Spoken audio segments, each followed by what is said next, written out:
विडंबना हो गई है। और प्रत्येक घर की यह कहानी हो गई है, जिस माँ बाप ने जिस बालक को जन्म दिया है, जब बालक बड़ा हो जाता है, जब बालक का विवाह हो जाता है, तो वहीं बालक अपने माँ का तिरस्कार कर देता है। ये बड़े दुख की बात है। एक माँ का भाव है, मेरी आँखों का तारा ही मुझे आँखें दिखाता है। जिस माँ ने 9 महीने तक अपने गर्भ में उसका प्रश्रय दिया, गर्भ धारण किया, जब बालक बड़ा हो जाता है तो माँ से नजर मिला करके बात करता है। मेरी आँखों का तारा ही मुझे आँखें दिखाता है,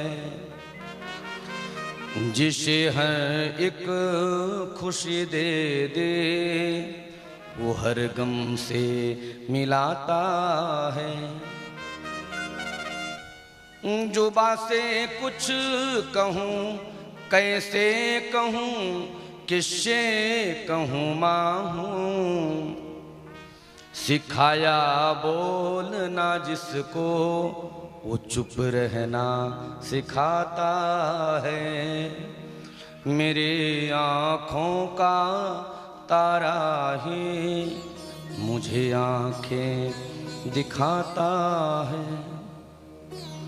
सुला कर सोती थी जिसको रात भर वो जगाता है, सुनाई लोरियां जिसको वो अब ताने सुनाता है।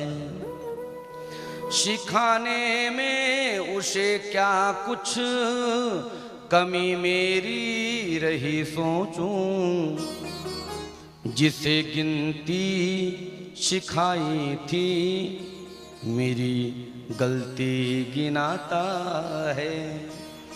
मेरी आँखों का तारा ही मुझे आँखें दिखाता है। जो माँ बाप अपने बच्चे को गिनती सिखाते हैं, बच्चे 1 2, जब वही बच्चा बड़ा हो जाता है माँ की गलतियों को गिनाता है, उस माँ के ऊपर क्या बीतती होगी। जो माँ रात्रि में स्वयं बच्चे के मूत्र में रात्रि भर गीले में रह करके शयन करती है, रात्रि भर जगती है, जब वही बच्चा बड़ा हो जाता है, ध्यान रख लेना, जब वह बालक छोटा था तब उसके मूत्र में रह करके रात्रि भर जगी, और जब वह पुत्र बड़ा हो गया तो पुत्र के द्वारा जो संताप प्राप्त हुआ, उस संताप को याद करते करते रात्रि भर जगती रहती है। ध्रुव जी ने कहा मैं वैकुंठ में नहीं जाऊंगा, और ये वैकुंठ में लेकर के चलना है तो पहले जिसने मुझे जन्म दिया है मेरी माँ को लेकर के चलो। ध्यान रख लेना बंधु, इस दुनिया में 2 चीज बहुत ही दुर्लभ है। क्या? एक है जन्मभूमि और दूसरी है जन्म देने वाली जननी। जननी जन्मभूमिश्च स्वर्गादपि गरीयसी।